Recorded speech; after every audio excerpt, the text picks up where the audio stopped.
بسم اللہ الرحمن الرحیم۔ السلام علیکم۔ امید کرتی ہوں کہ آپ سب ٹھیک ہوں گے۔ میرا جو آج کا افسانہ ہے وہ ہے مشال کی سنڈریلا، جس کے رائٹر ہے خنسائے قمر۔ چلیے چلتے ہیں افسانے کی طرف۔ انائزہ، یہ کتنے پیارے گلاب کے پھول ہیں، یہاں میز پر کیوں پڑے ہیں؟ ایسے تو یہ مرجھا جائیں گے، میں اسے نکال کر پانی میں رکھ دیتی ہوں۔ خبردار جو انہیں ہاتھ بھی لگایا۔ مرجھانے دو انہیں، یہیں پر کوئی ضرورت نہیں ہے اتنا سنبھال کر رکھنے کی۔ انائزہ کتاب ریک میں رکھتے ہوئے بڑی بے رحمی سے بولی۔ اس کا چہرہ ان گلاب کے پھولوں کی طرح ہی سرخ ہو چلا تھا۔ بھئی، اس میں ان نازک پھولوں کا کیا قصور ہے؟ ویسے بھیجے کس نے ہیں؟ شمائلہ بک کے ناک کے قریب کرتی ہمہ شوق بولی۔ اس سے تمہیں کیا مطلب؟ چھوٹی ہو تو چھوٹی ہی رہو، زیادہ اماں دادی بننے کی ضرورت نہیں ہے۔ نچلے ریک میں سے کتاب نکالتے ہوئے وہ ڈپٹنے کے انداز میں گویا ہوئی۔ صرف 3 سال ہی تو چھوٹی ہوں، اور یہ اتنا کوئی فرق نہیں ہے۔ سب جانتی ہوں، سب سمجھتی ہوں۔ بس گھر میں صرف ایک آپ کو ہی شوق ہے اکیلے سب کا بوجھ کندھوں پر اٹھانے کا، اور اوپر سے آپ میرے ٹیوشنز کے کمائے ہوئے پیسے بھی نہیں لیتی۔ شمائلہ نے بک کے ٹیبل پر رکھتے ہوئے خفگی سے کہا، تو انائزہ بکس وہیں چھوڑ کر بیڈ پر بیٹھے ہی آسان سے بولی، وہ تمہارے پیسے ہیں شمائلہ، تم اتنی محنت سے کماتی ہو، اس پہ میرا حق نہیں ہے۔ تو آپ بھی تو اتنی محنت سے کماتی ہیں، آفس جاتی ہیں، گھر کا سارا خرچ اٹھاتی ہیں، ایسے تو ان پر بھی ہمارا کوئی حق نہیں ہے؟ کیا ابا کی بیماری کا سارا خرچ اٹھانا صرف آپ کی ذمہ داری ہے؟ آخر کو میں اس گھر کی بیٹی ہوں، وہ میرے بھی ابا ہیں، اور ان کی خدمت اتنی ہی مجھ پر فرض ہے جتنی آپ پر۔ اس کی شفاف آنکھیں پل بھر میں جلملا گئیں، مگر جذبات اور احساس میں ابھی بھی کمی نہیں ہوئی تھی۔ چھوٹے بڑوں کے لیے ہمیشہ چھوٹے رہتے ہیں، کبھی بڑے نہیں ہوتے۔ کم از کم ہمارے معاشرے میں تو یہی ہوتا ہے۔ اپنا دکھ بیان کرنے کے بعد وہ خاموشی سے آنکھیں موند کر بیڈ پر لیٹ گئی، اور انائزہ اس کی معصوم سی باتوں پر ہولے سے مسکرا دی، اور پھر وہ بک ریک کی جانب واپس مڑ گئی۔ ایک بار پھر وہ کتابیں سیٹ کرنے لگی۔ کتنے ماہ ہو گئے تھے اس نے بک ریک کو ہاتھ نہیں لگایا تھا۔ پچھلے 6 ماہ سے اس نے کوئی کتاب بھی نہیں پڑھی تھی۔ بھاگ دوڑ اور مصروف زندگی کی لپیٹ میں جو وہ آ گئی تھی، ایسے میں اپنا آپ اور اپنے شوق وہ دونوں ہی انائزہ کہیں پیچھے چھوڑ آئی تھی۔ 15 منٹ کے بعد اس نے کھڑکی سے باہر جھانک کر آسمان کی سرخی کو دیکھا۔ پتہ نہیں اسے کیوں ایسا محسوس ہوا جیسے آج کی شام میں کئی شاموں کی اداسیاں شامل حال ہوں۔ وہ سامنے رکھے اسی ٹیبل کی طرف بڑھی جس میں ابھی کچھ دیر قبل شمائلہ نے بک رکھا تھا۔ وہاں رکھے اپنے ہینڈ بیگ میں سے اس نے خوبصورت سا فینسی کارڈ نکالا اور عمدہ ہینڈ رائٹنگ میں لکھی تحریر بڑی خاموشی سے پڑھنے لگی۔ غلط فیصلوں کا ادراک اگر وقت پہ ہو جائے تو انہیں وقت پر ہی سدھار لینا چاہیے۔ مانا کہ کامیاب ہوا نہیں کرتے، پل پل میں فیصلہ بدلنے والے، مگر کسی کی زندگی میں اندھیر کرنے سے میں نے لاکھ بہتر جانا اپنا فیصلہ بدلنا۔ کارڈ کو جھٹکے سے بند کرتی وہ اندر ہی اندر تلملانے لگی۔ ان لفظوں نے اس پر کوئی اثر نہیں چھوڑا تھا۔ وہ ساری دنیا پر اعتبار کر سکتی تھی، مگر بسام حیدر پر سوال ہی پیدا نہیں ہوتا۔ میں نے کبھی نہیں سوچا تھا کہ یہ مردوں کی چوائس کیسے بدلتے موسموں کی طرح بدلتی ہے۔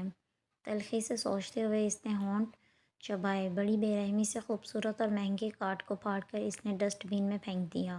آج اتوار تھی، جو بظاہر اس کی چھٹی کا دن تھا، مگر حقیقتاً کاموں کا ایک انبار تھا جو اسے بیک وقت انجام دینے تھے۔ صبح تیار ہو کر وہ امی کے ساتھ ہسپتال گئی تھی، ابا کی خیریت معلوم کرنے۔ چچا وہیں پر تھے اور رات کو بھی وہیں ان کے ساتھ رکے تھے۔ چچا سے ملنے کے بعد وہ سب سے پہلے ابا کی کنڈیشن پوچھنے کے لیے ڈاکٹر فاروق حسن کے پاس آئی تھی۔ انہوں نے ایکس رے اور دیگر رپورٹس کے بارے میں تسلی دی تھی کہ اس بار کی رپورٹس ٹھیک آئی ہیں، وہ بہتری کی طرف جا رہے ہیں، اور وقت کے ساتھ ساتھ وہ پھر سے معمول کے مطابق زندگی گزار سکیں گے۔ یہ سن کر اس کی خوشی کا کوئی ٹھکانہ نہیں تھا۔ تو کیا اب ابا گھر جا سکتے ہیں؟ خوشی سے محمور پہلا سوال اس نے یہی کیا تھا۔ ہاں بے شک، آپ انہیں گھر لے جائیں، مگر ان کا خاص دھیان رکھنا ہوگا، اٹھنے بیٹھنے کی پوزیشنز اور کھانے پینے کا۔ انہوں نے اسے تنبیہ کی اور دیگر ہدایات دے کر ابا کو ڈسچارج کرنے کا حتمی فیصلہ سنایا۔ وہ ڈاکٹر فاروق کا شکریہ ادا کرتی اور ان کے روم سے باہر نکل آئی۔ کوریڈور سے گزرتے ہوئے اس کی نگاہ دفعتاً کسی شخص پر پڑی جو سامنے ریسیپشن پر کھڑا ریسیپشنسٹ سے محض گفتگو تھا۔ پشت پشت دیکھ کر اسے جس انسان کا شک ہوا تھا مڑتے ہوئے وہ یقین میں بدل گیا۔ یہ وہی تھا بسام حیدر جس کے نام اور کام دونوں سے ہی اسے چڑ تھی۔ ایک اس کو سکون نہیں ہے، ہر جگہ پہنچ جاتا ہے۔ وہ بڑبڑا کر پرائیویٹ روم میں گھس گئی جہاں ابا لیٹے امی سے باتیں کر رہے تھے۔ کتنے دنوں بعد وہ اتنے فریش دکھائی دیے تھے۔ سب کچھ پھر سے اچھا ہو رہا تھا۔ ابا کی صحت، زندگی اور حالات سوچ کر ہی کتنا سکون نصیب ہوا تھا۔ پورے 21 دن بعد آج ابا لوٹ کر گھر آئے تھے اور آنگن چہک اٹھا تھا۔ گھر میں ہر فرد کی ایک اپنی جگہ ہوتی ہے جسے کوئی پورا نہیں کر سکتا، پھر سربراہ کی جگہ تو سب سے خاص ہوتی ہے، سب سے اہم۔ یہ بات ان 21 دنوں میں دونوں بہنوں کو خوب اچھے سے سمجھ آ گئی تھی۔ گھر لوٹنے سے قبل انائزہ نے شمائلہ کو فون کر کے ابا کی واپسی کے بارے میں مطلع کر دیا تھا۔ تبھی جب وہ گھر لوٹے تو لاؤنج گلاب کی پتیوں اور غباروں سے سجا ہوا تھا۔ سامنے وال پر پنک ربن سے لکھا تھا welcome back you were missed. یہ دیکھ کر ابا کی آنکھوں میں نمی اتری تھی۔ اسی نم آنکھوں سے ویل چیئر پر بیٹھے بیٹھے انہوں نے اپنی دونوں بیٹیوں کو اپنی باہوں میں سمیٹ لیا۔ تم دونوں تو میری جان ہو، میری آنکھوں کا تارا ہو، میری آنکھوں کی ٹھنڈک، میرا فخر، میرا غرور، میرا ایمان۔ اختتام پر ان کی آواز بھی بھیگ گئی تھی اور انائزہ اور شمائلہ نے بڑے جذباتی انداز میں ایک دوسرے کی طرف دیکھ کر یک زبان کہا تھا تھینک یو۔ یہ منظر دیکھ کر وہاں موجود امی، چچا، چچی، رمیز سبھی مسکرا دیے، جبکہ رمیز نے باپ بیٹیوں کا یہ منظر چھپکے سے اپنے فون میں اتار لیا۔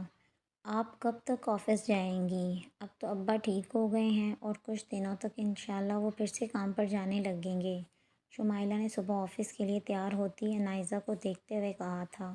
اسے خود بھی کالج کے لیے نکلنا تھا۔ آج اس کی پہلی کلاس 8 بجے تھی، اس لیے وہ بھی اس کے ساتھ ہی نکل رہی تھی۔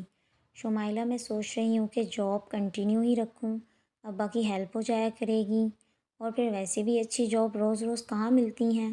وہ سر پر دوپٹہ لیتے ہوئے بولی، تو کیا ساری زندگی جاب کرنے کا ارادہ ہے؟ وہ پھٹی پھٹی آنکھوں سے دیکھنے لگی۔ کیا مطلب؟ وہ بیگ اٹھا کر اس کے قریب آ گئی۔ مطلب یہ کہ شادی وادی نہیں کرنی کیا؟ اتنا کہہ کر وہ روم سے باہر نکل آئی۔ انائزہ بھی اس کے ساتھ باہر نکلی۔ ابا سے ملنے کے بعد وہ دونوں ساتھ ہی گھر سے نکلی تھیں۔ تمہیں میری شادی کی اتنی فکر کیوں ہو رہی ہے؟ چپ کر کے اپنی پڑھائی پر توجہ دو۔ روڈ پر چڑھتے ہی انائزہ نے بات وہیں سے شروع کی۔ مجھے فکر نہیں ہو رہی، امی کو ہو رہی ہے، وہ تو ابا کے ٹھیک ہوتے ہی آپ کے ہاتھ پیلے کرنے کے چکروں میں ہیں، وہ کھلکھلا کر بولی، مگر دوسری طرف انائزہ کا منہ کھلا کا کھلا رہ گیا۔ کس سے؟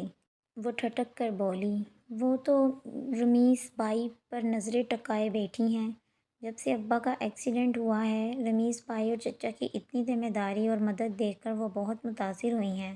بار بار یہی کہتی ہیں کہ برے وقت میں ہی پتہ لگتا ہے کہ کون اپنا ہے اور کون پرایا۔ شمائلہ بڑی سہولت سے بول رہی تھی اور انائزہ ششت سی رہ گئی۔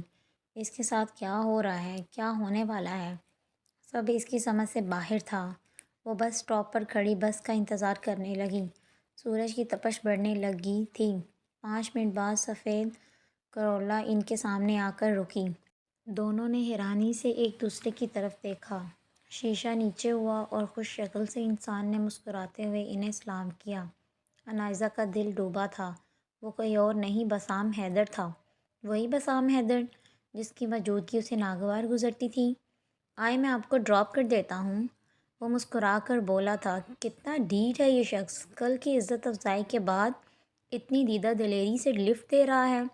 اس نے تلخی سے سوچا۔ اس کے ڈھیٹ پن پر اسے بے انتہا کا غصہ آیا۔ کوئی ضرورت نہیں اتنی زحمت کی، ہم خود جا سکتے ہیں۔ اگر خدمت خلق کا اتنا ہی شوق ہے تو کسی اور کی مدد کریں، کسی بیوہ یا یتیم کی۔ وہ چلا کر بولی تھی، ٹھیک ہے جیسے آپ کی مرضی۔ اس نے لاپرواہی سے کندھے اچکائے تھے اور پھر سے وہ گاڑی دوڑانے لگا تھا۔ یہ کون تھا؟ شمائلہ ماتھے پہ بل ڈالے گویا ہوئی، کوئی پاگل ہی ہوگا جو یوں لفٹ دے رہا تھا۔ اس نے جان بوجھ کر بات گول کی، ہاں ہاں ہاں، پاگل اتنے ہینڈسم ہوتے ہیں؟ احتجاجی انداز میں انائزہ نے اس پر گھوری ڈالی تو وہ ایک بار پھر سنجیدگی سے کھڑی ہو گئی۔ آفس جا کر بھی تاؤ کھاتی رہی۔ اس بسام دھوکے باز کی اتنی جرأت کہ وہ میری بہن کے سامنے آ کر یوں ساتھ چلنے کی آفر کرے۔ یہ تو دن بدن پھیلتا ہی جا رہا ہے۔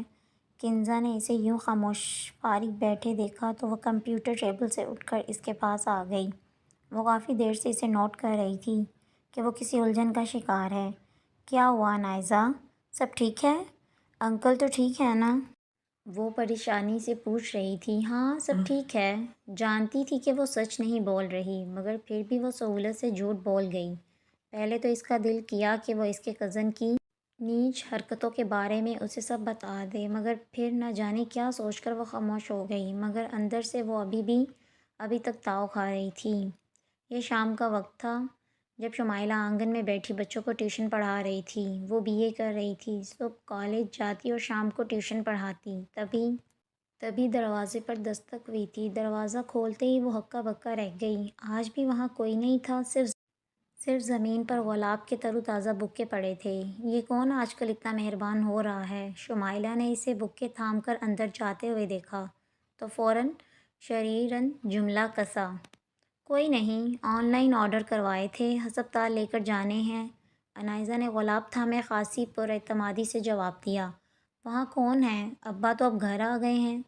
شمائلہ کتاب ہاتھ میں تھامے حیرت سے پوچھ رہی تھی۔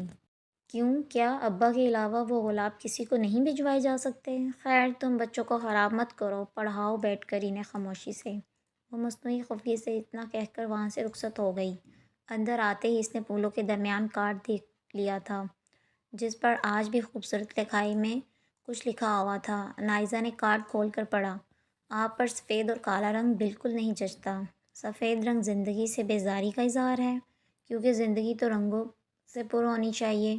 دوسری طرف کالا رنگ سوگ کی علامت ہے، لہٰذا آئندہ میں آپ کو ان دونوں رنگوں کا لباس زیب تن کیے نہ دیکھوں۔ واللہ نے دھمکی تھی یا کھلے لفظوں میں خواہش کا اظہار؟ لیکن اسے یہ حق کس نے دیا کہ وہ میرے اوپر اپنی پسند ناپسند کا اظہار کرے؟ چھچھور انسان! اس نے تلخی سے سوچا اور پھر تیار ہونے کے بعد وہ کل کے مرجھائے اور آج کے تازہ پھولوں کے گلدستے اٹھا کر ہسپتال کے لیے نکل کھڑی ہوئی۔ راستے میں اس کا ٹکراؤ ایک بار پھر ٹیوشن پڑھائی شمائلہ سے ہوا۔ کہاں جا رہی ہیں آپی؟ اور وہ بھی ایک نہیں، دو بکے تھامے؟ تم سے مطلب؟ ایک ضروری کام سے جا رہی ہوں، ابا کا خیال رکھنا۔ تاکیدی نصیحت کرتے ہوئے اس کا موبائل بج پڑا۔ اوبر والا اس کا انتظار کر رہا تھا۔ گھر سے نکل کر وہ سیدھا ہسپتال گئی اور پرائیویٹ روم کے کمرہ نمبر 3 کے قریب پہنچ کر اسے شاک لگا جب اپنے پیچھے اسے کسی کے بھاری قدم محسوس ہوئے۔ پل بھر کو اس نے مڑ کر دیکھا، مگر وہاں ایک وارڈ بوائے اور صفائی کرتے خاکروب کے علاوہ کوئی نہیں تھا، لہٰذا دروازہ نوک کر کے وہ اندر داخل ہو گئی۔ السلام علیکم کیوٹ گرل، کیسی طبیعت ہے اب؟ انائزہ نے گلاب کا بکے اٹھا کر سائڈ ٹیبل پر رکھا اور پھر اس بچی کے سر پہ ہاتھ پھیرتے ہوئے محبت سے پوچھنے لگی۔ ٹھیک ہوں، آج ماما یاد آ رہی ہیں؟ وہ منہ بسوڑ کر بولی۔ اس کا دھمکتا چہرہ جو اس کی یوں آمد پر کھلا تھا، یکدم ماند پڑ گیا تھا۔ تمہاری ماما کہاں ہے وشال؟ انائزہ سٹول کھینچ کر اس کے ساتھ بیڈ پہ بیٹھتے ہوئے بولی۔ انہیں تو اللہ تعالیٰ کے پاس گئے ہوئے 3 سال ہو گئے ہیں۔ 8 سالہ بچی اس پہلے مرجھائے ہوئے گلدستے کی طرح مرجھائی ہوئی لگنے لگی۔ ان کی ڈیتھ کیسے ہوئی؟ انائزہ نے نرمی سے اس کا ہاتھ تھام کر پوچھا۔ وہ اسے حوصلہ بھی دینا چاہتی تھی اور اس کا درد بھی بانٹنا چاہتی تھی۔ بریسٹ کینسر سے۔ پاپا کہتے ہیں وہ مجھ سے بہت پیار کرتی تھی اور میں شائستہ بوا کے ساتھ گھر پر اکیلے تو نہیں رہ سکتی نا، سارا دن میں بہت بور ہو جاتی ہوں۔ وہ روحانسی ہو کر بولی تو انائزہ کو اس اکیلی بچی پر ترس آنے لگا۔ زندگی نے بہت پہلے ہی اس کی ماں اس سے چھین لی تھی۔ وہ شاید کبھی اس بچی کے جذبات کو سمجھ نہ پاتی اگر ابا موت کے اتنے قریب سے ہو کر نہ آئے ہوتے۔ وہ انہیں کھونے سے ہی اتنا خائف ہے کہ پھر اس ننھی بچی نے تو اپنی ماں کو بہت چھوٹی عمر میں کھو دیا۔ چلو ایسا کرتے ہیں، ہم ہسپتال کے کمرے سے باہر جا کر کچھ دیر بیٹھتے ہیں، تمہیں اچھا لگے گا؟ انائزہ نے مشال کا ہاتھ تھام کر اسے بیڈ سے نیچے اتارنے میں مدد دی اور پھر ڈاکٹر فروخ حسن نے اجازت بھی اس نے بآسانی لے لی تھی۔ ابا کے علاج کے دوران اس کی ڈاکٹر فاروق سے اچھی خاصی بات چیت ہو گئی تھی، شاید اسی لیے کہ انہوں نے بنا کسی مخالفت کے اجازت دے دی۔ انائزہ نے مشال کے الجھے ہوئے بالوں کو اچھے سے برش کر کے فرنچ بریڈ بنا کر اس کے بال مکمل باندھ دیے تا اسے الجھن نہ ہو، اور پھر واش روم لے جا کر خود ہی اس کا منہ ہاتھ دھلوا کر اسے اپنے ساتھ باہر قریبی پارک میں لے گئی۔ ہاتھ تھام کر وہ مشال کو شام کے اس پہر چہل قدمی کرواتے ہوئے کہانی سنانے لگی۔ وہ خاموشی سے سنتی رہی، لیکن پھر جب کہانی کے اختتام پر سنڈریلا کو وہ جوتا پورا آ گیا تو انائزہ نے دیکھا کہ مشال روحان سی ہو گئی۔ او مشال ڈیئر، تم کیوں رو رہی ہو؟ کہانی کی تو ہیپی اینڈنگ ہوئی ہے۔ اس نے مشال کو گود میں اٹھا لیا۔ اس لیے تو رو ہی رہی ہوں کہ پاپا نے بھی ایک دن مجھے یہی سنڈریلا والی کہانی سنائی تھی، اور تب میں نے پاپا کو سنڈریلا لانے کے لیے کہا تھا، مگر وہ کہنے لگے کہ میرے پاس تو سنڈریلا کے شوز ہی نہیں ہیں، میں کیسے سنڈریلا کو ڈھونڈ کر لاؤں؟ تب میں نے سامنے الماری سے ماما کے ریڈ والے کورس شوز نکال کر پاپا کو پکڑائے اور کہا کہ یہ ہیں سنڈریلا کے شوز، اب آپ کو سنڈریلا مل جائے گی نا؟ انائزہ نے اسے گود سے نیچے اتارا اور لکڑی کے بینچ پر بیٹھتے ہوئے کہکہ لگاتے ہوئے کہنے لگی، مشال تم نے واقعی ایسا کہا تھا؟ ہاں، میں اکیلی نہیں رہ سکتی، مجھے سنڈریلا چاہیے، آئی ایم سیریس۔ وارسرا بچی بےحد سنجیدگی سے بینچ پر بیٹھ گئی تھی۔ اچھا تو پھر آپ کے پاپا نے سنڈریلا ڈھونڈی؟ اب کہ انائزہ نے ہنسی ضبط کرتے ہوئے متانت سے پوچھا۔ میں بھی ان سے یہی پوچھتی ہوں، وہ کہتی ہیں کہ ڈھونڈ رہا ہوں، مگر سنڈریلا کا شوز کسی کو پورا نہیں آتا، کیا کروں؟ لیکن آپ کو پتہ ہے میں نے بھی پاپا سے کہہ دیا ہے کہ نیور گو اپ، آپ کوشش کرتے رہیں، کہیں تو مشال کی سنڈریلا ہوگی نا؟ انائزہ نے اس معصوم بچی کو بغور دیکھا۔ وہ بہت معصوم تھی، اس کے چہرے سے پرامید کرنیں پھوٹ رہی تھیں، اور اب وہ یوں باہر آ کر پہلے سے قدرے بہتر لگنے لگی تھی۔ وہ گراؤنڈ میں کھیلتے ہوئے بچوں کو بڑی محویت سے تک رہی تھی، خوش ہو رہی تھی، اور ہوتی بھی کیوں نہ۔ کتنے دنوں بعد وہ ہسپتال سے پرائیویٹ روم سے باہر آئی تھی۔ اسے کھلی اور پر رونق فضا میں سانس لینا میسر آیا تھا۔ مشال کو یوں خوش و خرم دیکھ کر انائزہ کا دل ہلکا پھلکا ہو چلا تھا۔ مشال، اگر تم کہو تو تمہارے لیے سنڈریلا ڈھونڈنے میں تمہاری مدد کر سکتی ہوں۔ انائزہ نے بڑی نرمی اور حلاوت سے اسے پیشکش کی۔ وہ کیسے؟ اس کے معصوم چہرے پر ننھی ننھی شکنیں ابھریں۔ وہ میں تمہیں کل بتاؤں گی، ابھی ہمیں واپس ہسپتال جانا ہے، ورنہ ڈاکٹر خفا ہوں گے۔ اتنا کہہ کر انائزہ نے مشال کا ہاتھ تھاما اور واک کرتے ہوئے وہ اسے سامنے واپس ہسپتال کی عمارت میں لے گئی، اور پرائیویٹ روم میں بٹھا کر اس نے مشال کے سر پر پیار سے ہاتھ پھیرا، اور پھر جانے کے لیے وہ دروازے کا ناپ کھولنے لگی تو مشال افسردگی سے بولی، آپ کل آئیں گی نا پھر؟ ہم نے مل کر سنڈریلا بھی ڈھونڈنی ہے۔ انائزہ نے مشال کو اداس دیکھا تو مڑ کر مسکراتے ہوئے اس بات میں سر ہلا کر وعدہ کر لیا۔ وہ گھر آئی تو شمائلہ جیسے اس کی طاق میں ہی بیٹھی تھی۔ آ گئی ان کو لال گلاب دے کر؟ اس نے اگر بھیج ہی دیے تھے تو واپس کرنے کی کیا ضرورت تھی، یا ملنے کا بہانہ تھا؟ آپ کل آئیں گی نا پھر؟ ہم نے مل کر سنڈریلا بھی ڈھونڈنی ہے۔ انائزہ نے مشال کو اداس دیکھا تو مڑ کر مسکراتے ہوئے اس بات میں سر ہلا کر وعدہ کر لیا۔ وہ گھر آئی تو شمائلہ جیسے اس کی طاق میں بیٹھی تھی۔ آ گئی ان کو لال گلاب دے کر؟ اس نے اگر بھیج ہی دیے تھے تو واپس کرنے کی کیا ضرورت تھی، یا ملنے کا بہانہ تھا؟ شمائلہ نے ہاتھ باندھتے ہوئے اسے چھیڑا۔ بکو نہیں، میں وہاں نہیں گئی تھی جو تم سمجھ رہی تھی۔ انائزہ نے سر سے دوپٹہ اتارتے ہوئے تھکا سا سانس لیا۔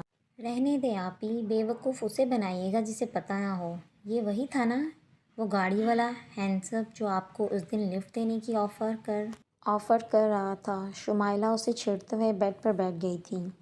اس خبیث کا تو ذکر بھی نہ کرو، ایک بار وہ میرے ہاتھ لگ جائے تو اسی وقت میں اس کی گردن مروڑ دوں۔ ہمت کیسے ہوئی اس کی میرا پیچھا کرنے کی؟ انائزہ نے گردن موڑ کر اس کی طرف دیکھا اور پھر یکدم ہائپر ہوئی تھی۔ اچھا تو اب آپ اس کی ٹانگیں توڑنے گئی تھیں؟ ایک بار پھر اپنی بہن کو چھیڑنے کے بعد شمائلہ ہنس پڑی، مگر اس بار انائزہ وہاں رکی نہیں بلکہ سیدھا امی کے پاس کچن میں چلی گئی، یہ دیکھنے کے لیے انہوں نے کھانا ڈاکٹر کے مطابق پرہیزی ہی تیار کیا ہے یا نہیں، یا کہیں کوئی اونچ نیچ تو نہیں کر دی۔ ویسے بھی مشال سے ملنے کے بعد وہ پہلے سے مزید ڈر گئی تھی۔ بابا کی صحت اسے بہت عزیز تھی۔ رات کو سوتے ہوئے حسب عادت وہ کتاب پڑھنے کے لیے بیٹھی۔ اس نے ابھی اپنے سائٹ دراز سے مستنصر حسین تارڑ کا ناول پیار کا پہلا شہر نکالا ہی تھا کہ پھر ایک صفحہ پڑھنے کے بعد اس نے واپس دراز میں رکھ دیا، اور پھر موبائل ہاتھ میں تھامے اس نے بچوں کا رسالہ پھول گوگل سرچ کر کے آن لائن نکال لیا۔ تکیے سے ٹیک لگائے وہ خاموشی سے پڑھنے لگی۔ شمائلہ برتن دھو کر کچن سے ابھی سونے کے لیے لیٹی ہی تھی کہ بہن کو یوں موبائل میں منہمک دیکھ کر وجہ پوچھنے لگی۔ آپی اب موبائل بند کر کے رکھ دیں، صبح آپ کو دفتر بھی جانا ہے۔ مگر انائزہ جیسے بہت سنجیدہ تھی۔ شمائلہ تمہیں وہ سنڈریلا کے شوز والی کہانی یاد ہے؟ انائزہ نے موبائل بند کر کے تکیے کے ایک طرف رکھا اور پھر کوہنی کے بل لیٹی شمائلہ کو دیکھتے ہوئے پوچھنے لگی، یہ اتنی رات کو آپ کو وہ کہانی کہاں سے یاد آ گئی؟ جبکہ آج کل تو آپ مستنصر حسین کا ناول پڑھ رہی ہیں نا؟ شمائلہ اس کی جانب چہرہ کیے لیٹی بڑی حیرانی سے بولی تھی، کیونکہ آج میں جس سے ملنے ہسپتال گئی تھی اسے اپنی سنڈریلا کی تلاش ہے۔ انائزہ نے بھی جواب پر شمائلہ نے بڑی دلچسپی اور حیرانی سے اسے گھورا۔ یہ تو مجھے پتہ تھا کہ کچھ چل رہا ہے، مگر بات یہاں تک پہنچ گئی اس کا اندازہ نہیں تھا مجھے۔ بے وقوف تم غلط سمجھ رہی ہو۔ تمہیں یاد ہے جب ابا ہسپتال میں داخل تھے تب ایک بچی مشال ہمیں وہاں کاؤنٹر پہ ملی تھی۔ اس کے پاپا اسے وہاں اکیلا چھوڑ کر ڈاکٹر کے پاس چلے گئے تھے۔ تب اس سے ہمارا سرسری سا تعارف ہوا تھا۔ میں اسے ملنے ہسپتال گئی تھی آج۔ اور پھر اس سے آگے اس نے تمام تفصیل اپنی بہن کو سنا ڈالی، جسے سننے کے بعد شمائلہ مشال کا افسوس کرنے لگی اور اپنی بہن کے نیک خیالات کو سراہتے ہوئے اس نے اسے خبردار بھی کیا تھا، دیکھ لو آپی، خیالات تو تمہارے بڑے نیک ہیں، مگر کبھی نیکی الٹی پڑ جاتی ہے اور قیمت ادا کرنا پڑتی ہے۔ ارے ڈراؤ تو نہیں۔ میں ڈرا تو نہیں رہی، حقیقت بتا رہی ہوں۔ شمائلہ تمام بات کسی کہانی کی طرح سننے کے بعد آنکھیں موند کر سونے کی کوشش کرنے لگی، اور انائزہ کی یہ سوچتے ہوئے آنکھ لگ گئی کہ وہ مشال کی مدد کس طرح کر سکتی ہے۔ دوسری طرف شمائلہ کی بات نے اسے تھوڑا ڈرا بھی دیا تھا۔ اگلے دن انائزہ نے آفس میں کنزا سے خود ہی یہ موضوع چھیڑ لیا تھا۔ کنزی، یہ وسام حیدر تمہارا فرسٹ کزن ہے؟ نہیں، ماما کی طرف سے دور کی رشتہ داری ہے، لیکن پاپا کے ساتھ اس کے والد کے اچھے تعلقات تھے، اس طرح فیملی فرینڈ شپ ہوئی۔ تو پھر اس دن تم مجھے اور رابعہ کو زبردستی بسام کے گھر برتھ ڈے پارٹی پر کیوں لے گئی تھی؟ رابعہ بھی ان کے ساتھ آفس کلیگ تھی۔ اسے 2 ہفتے پہلے کی بات پر کچھ شبہ ہوا، کیونکہ بسام کی حرکتیں اب ناقابل برداشت ہوتی جا رہی تھیں۔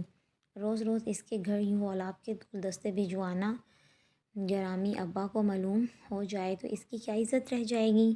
وہ تو میں نے رابعہ کو بسام سے ملوانے کے لیے وہ برتھ ڈے گفٹ بسام کو دینے کا بہانہ بنایا تھا۔ اب دیکھو رابعہ کی طلاق ہو چکی ہے اور بسام بھی شادی کرنا چاہتا ہے۔ سوچا رابعہ کا مستقبل سنور جائے گا اور بسام کو ایک بہترین لڑکی مل جائے گی۔ دیکھو کتنا ثواب کا کام ہے، مگر مجھے نہیں معلوم تھا کہ وہ وہاں جا کر اس قدر ہنگامہ کرے گی اور غصے میں گلدان اٹھا کر بیچارے بسام کے سر پر ہی دے مارے گی۔ اس بیچارے نے کہا ہی کیا تھا، صرف اسے پرپوز ہی کیا تھا نا، اور رابعہ کی بچی نے بسام کی ساری برتھ ڈے پارٹی خراب کر دی، اتنے لوگوں کے سامنے اسے شرمندہ کروایا۔ کنزی نے منہ دبایا۔ بال پوائنٹ نکالنے کے بعد بڑے تفصیلی انداز میں تمام بات اس کے گوش گزار کی تو انائزہ ایک بار پھر بپر اٹھی۔ بالکل ٹھیک کیا رابعہ نے، بھئی تم نے خود ہی تو بتایا تھا کہ 11 دنوں میں یہ اس کا کوئی 9واں پرپوزل ہے کسی لڑکی کو۔ توبہ توبہ، بندہ فلرٹی ہو مگر اتنا بھی نہ کہ 11 دنوں میں 9 لڑکیوں کو پرپوز کر چھوڑے۔ ویسے بھی اسلام میں صرف 4 شادیوں کی اجازت ہے۔ انائزہ نے افسوس اور توبہ بیک کرتے ہوئے کانوں کو ہاتھ لگایا۔ کچھ فلرٹ مجبوری کے بھی ہوتے ہیں، اور بدقسمتی دیکھو ایک بھی قبول ہے نہ کہے۔ کنزی نے مدھم میں کہکا لگاتے ہوئے کہا، مجبوری کے فلرٹ؟ ایسی مجبوری تو پھر رگ جا تک عزیز ہوتی ہوگی فلرٹی چھچورا انسان۔ انائزہ زیر لب اسے گالیاں دینے کے بعد ایک بار پھر کام میں مگن ہو گئی۔ شام کو وہ اسی طرح وہی بسام کی جانب سے بیچا ہوا گلدستہ تھام کر ہسپتال گئی تو مشال جیسے اس کی راہ تک رہی تھی، اس کے داخل ہوتے ساتھ ہی بول پڑی، میری سنڈریلا کو کتنی دیر ہے، وہ آئے تو میں بالکل ٹھیک ہو جاؤں گی۔ بس آج ہم اشتہار دے دیں گے، پھر جلدی مل جائے گی۔ انائزہ نے اپنی ہینڈ بیگ کھولتے ہوئے ریڈی میڈ کارڈز کا ڈھیر نکال کر اس کے سامنے لگا دیا۔ یہ کیا ہے؟ مشال کو تشویش ہوئی۔ اس کارڈ پر ہم "وی نیڈ سنڈریلا" لکھیں گے اور نیچے اپنا فون نمبر۔ پھر جو لڑکی آپ سے رابطہ کرے گی اسے آپ اپنی ماما کے ریڈ کور شوز پہنا کر دیکھنا، اگر پورا آ گیا تو بس وہی آپ کی سنڈریلا ہے۔ انائزہ نے اپنی جانب سے بڑی ہی بہترین تجویز دی تھی، مزاحیہ بچی کا دل بہلانے کے لیے، جسے اس 8 سالہ بچی نے خاصا سراہا تھا، اور ہسپتال کے اس بور کمرے میں یہ اس کے لیے کافی اچھی فراغت بھی تھی۔ انائزہ نے یہی تحریر سب کارڈز پر لکھ کر اس کی جانب بڑھایا، اور پھر وہ دونوں اس پرائیویٹ روم کے کمرے سے باہر نکل کر سب سے پہلے اپنے ہمسائے پرائیویٹ روم کی طرف بڑھیں، اور بڑی ہی خاموشی سے انہوں نے ایک ایک کر کے وہ کارڈز دروازے کے نیچے سے اندر کھسکا دیے۔ اس سب کام کو نپٹانے میں انہیں کوئی 15 منٹ لگے ہوں گے، اور 15 منٹ کی تگ و دو کے بعد وہ ہنستے ہوئے واپس اپنے کمرے میں داخل ہو گئی۔ انائزہ نے بغور نوٹ کیا مشال کا چہرہ ٹمٹما رہا تھا۔ امید آج بھی وہاں محور کش تھی۔ خوشی کتنی سستی ہوتی ہے، اور ہم اسے مادی چیزوں سے خریدنے کی کوشش کرتے ہیں، تبھی ہم نے اسے کتنا مہنگا بنا دیا ہے۔ وہ مشال کو دیکھتے ہوئے کھوسی گئی تھی، اور پھر کچھ دیر بیٹھنے کے بعد وہ وہاں سے نکل آئی تھی۔ اس کے جاتے ہی شائستہ بوا رات کا کھانا لے آئی تھیں۔ نکلتے ہوئے دونوں کا ٹکراؤ ہوا تو انائزہ کے ذہن میں کچھ جل کر بجھا تھا۔ اسے لگا جیسے وہ شکل کہیں دیکھی ہوئی ہے، مگر ذہن اس تصویر کو واضح کرنے میں پوری طرح ناکام رہا۔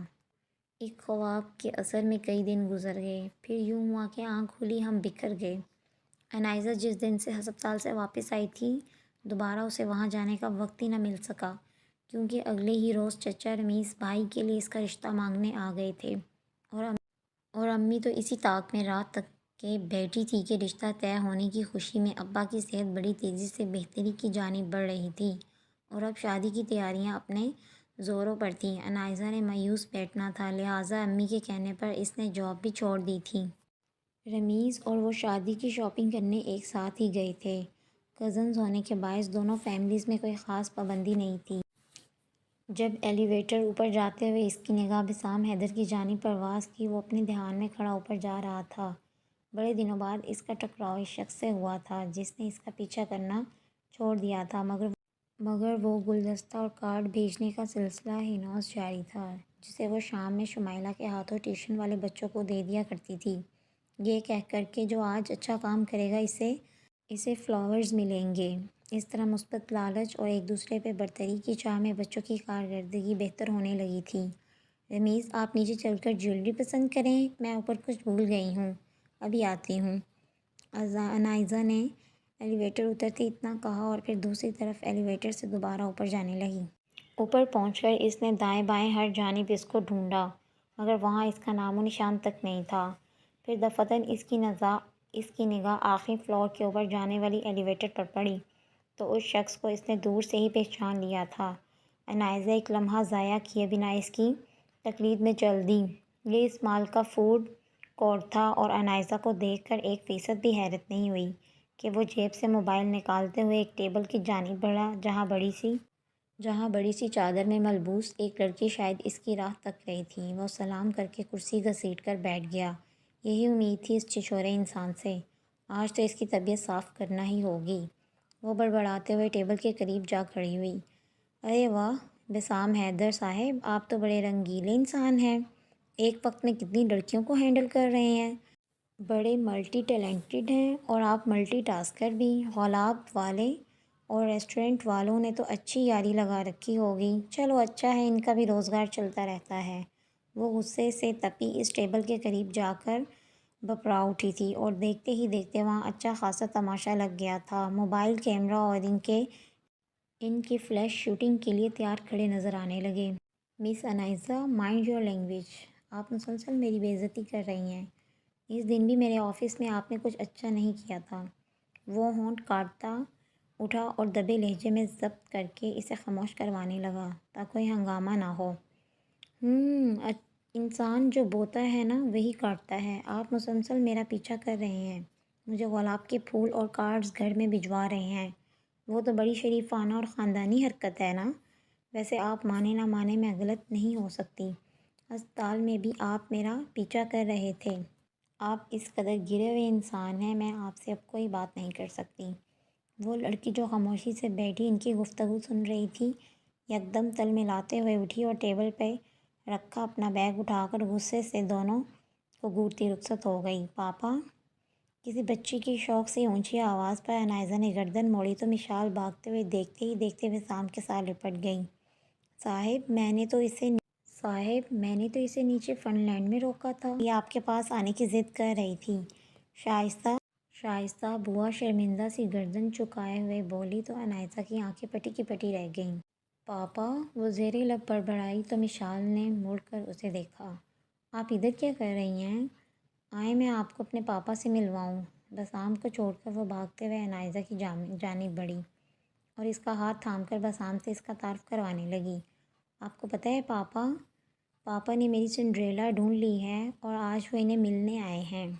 مشال نے بڑی خوشی سے اسے بتایا اور وہ سر جھکائے ابھی تک نہ سمجھی اور غیر یقینی سے حالات کو سمجھنے کی صحیح کر رہی تھی۔ جب بسام نے شائستہ بوا کو اسے لے جانے کو کہا تھا اور تابعداری کا مظاہرہ کرتی خاموشی سے اسے آئس کریم کھلانے کا کہہ کر لے گئی تھی، تصویر مکمل ہوتے ہی عنائزہ کو یاد آ گیا تھا کہ انہیں اس نے بسام کے گھر پر دیکھا تھا جب وہ رابعہ اور کنزی کے ساتھ پہلی اور آخری بار اس کے گھر گئی تھی۔ تب گلدان ٹوٹنے پر صفائی کے لیے بسام نے شائستہ بوا کو ہی بلایا تھا۔ آپ شادی شدہ؟ مطلب مشال کے والد ہیں؟ شرمندگی اور ندامت سے عنائزہ کے لفظ بے ترتیب تھے۔ جی، اور مجھے کوئی فلرٹ بازی کا شوق نہیں، نہ ہی میرا دماغ خراب ہے کہ میں ایک بیٹی کا باپ ہوتے ہوئے ہر راہ چلتی لڑکی پر لائنیں مارتا پھروں۔ وہ تو میری بیٹی کو ایک ماں چاہیے، ایک دوست جس سے وہ اپنی تنہائی بانٹ سکے۔ وہ بہت حساس ہے اور اسے حساس کمتری کو محسوس کر کے وہ اکثر اور بیشتر اپنی طبیعت خراب کر لیتی ہے۔ بس ایک مجبور باپ نے اپنی بیٹی کے سامنے ہار مان لی۔ رابعہ سے بھی میں نے مدد کے لیے ہی کہا۔ جو لڑکیاں اس نے مجھے دکھائیں وہ تو اللہ توبہ سب کاٹنے کو دوڑتی ہیں۔ رابعہ نے سر پھاڑ دیا۔ عائشہ نے بیٹی کا سن کر سامنے پڑی پانی کی بوتل میرے اوپر الٹ دی اور ایک نے تو توبہ توبہ آواز دے کر لوگوں کو اکٹھا کر ڈالا کہ میں اسے چھیڑ رہا ہوں۔ تماشا تو آپ نے بھی کم نہیں لگایا۔ یہاں اب آج کل کی لڑکیاں اس رومانٹک فینٹیسی کے علاوہ مانتی بھی کب ہیں۔ 1 سال سے خوار ہو رہا ہوں تو سوچا کہ اب یہ آخری حربہ ہے بھی آزما ہی لیا جائے۔ بسام آس پاس دیکھتے ہوئے دھیرے سے بولا تو اسے کچھ تسلی ہوئی۔ ہجوم ان کے گرد سے ہٹ چکا تھا۔ عنائزہ تھوڑی گردن سے چپکائے کان اس کی گفتگو میں کھڑے رکھے ہوئے تھے۔ آپ کی مہربانی سے وہ کارڈ والی مہربانی سے ایک مڈل کلاس لڑکی نے رابطہ کیا تھا، آج اس سے ملنے آیا تھا۔ بات تقریباً پکی ہو چکی تھی اور وہ بھی آج آپ کے اس تماشے کے بعد بھاگ گئی۔ بھئی میں کس کو بتاؤں کہ میں کوئی لفنگا نہیں ہوں، فلرٹ یا ٹائم پاس نہیں کر رہا تھا۔ بس شادی کرنا چاہتا ہوں۔ سیدھی طرح کوئی لڑکی راضی ہی نہیں ہوتی جب تک کہ ان کے لیے شاہ رخ خان نہ بنا جائے۔ عنائزہ نے محسوس کیا تھا کہ اس کے لہجے میں کرب باپ کی مجبوری بول رہی تھی، بیٹی کا پیار جھلک رہا تھا، دنیا کی مادہ پرستی اور فینٹیسی سوچ کی بغاوت بول رہی تھی۔ عنائزہ کے لفظ واقعی کسی نے اچک لیے تھے۔ اسے سمجھ نہیں آ رہا تھا کہ وہ کیا بولے، کیا کہے، چنانچہ وہ بڑی خاموشی سے وہاں سے اٹھ کر آ گئی تھی۔ رمی سے اس کا انتظار کر رہا ہوگا، مگر وہ اس افسوس کو اپنے اندر لیے جا رہی تھی کہ اس نے ہر بار اس کے بارے میں رائے قائم کرنے میں خاصی جلدی کی ہے۔ وہ ہسپتال اپنی بیٹی کے لیے آتا تھا اور میں سمجھتی رہی کہ وہ میرا پیچھا کر رہا ہے، لیکن روز پھول بھیجنے کا معاملہ آج سمجھ آ گیا تھا کہ مطلب کہ وہ اسے یکدم رابعہ کی کئی بات یاد آ گئی تھی۔ کچھ فلرٹ مجبوری میں بھی ہوتے ہیں۔ پھر کیا تھا، جہاں سوشل میڈیا کے بہت سے نقصانات ہیں وہیں ان گنت فوائد بھی ہیں۔ گھر پہنچنے سے پہلے ہی عنائزہ کی لڑائی جھگڑے کی وہ ویڈیو سوشل میڈیا پر وائرل ہو چکی تھی، لیکن گھر پہنچتے ہی اس نے تمام بات ابا اور امی کو سچ سچ بتا دی تھی، کیونکہ اس کی تو کہیں بھی غلطی نہیں تھی، اس نے اپنے قدم کہیں بھی بہکنے نہیں دیے تھے۔ بسام کی بھی نیت بری نہیں تھی، ابا نے تمام بات سننے کے بعد کوئی فساد نہیں کیا تھا، بلکہ کنزی کو فون کر کے ابھی اسی وقت بسام کو یہاں آنے کا کہا تھا، اور پھر اس طرح حکمت عملی کا مظاہرہ کرتے ہوئے انہوں نے اسی ہفتے بسام اور عنائزہ، شمائلہ اور رمیز کا نکاح پڑھوا دیا تھا۔ نیز حالات کی سنگینی کے باعث عنائزہ کی رخصتی بھی کر دی تھی۔ ابا ویسے بھی بڑے معاملہ فہم اور بچوں پر اعتبار کرنے والے تھے، بمشکل ہی تھا کہ وہ حالات سے گھبرا جائیں، تبھی اپنی بیماری سے لڑنے میں کامیاب ہو گئے تھے۔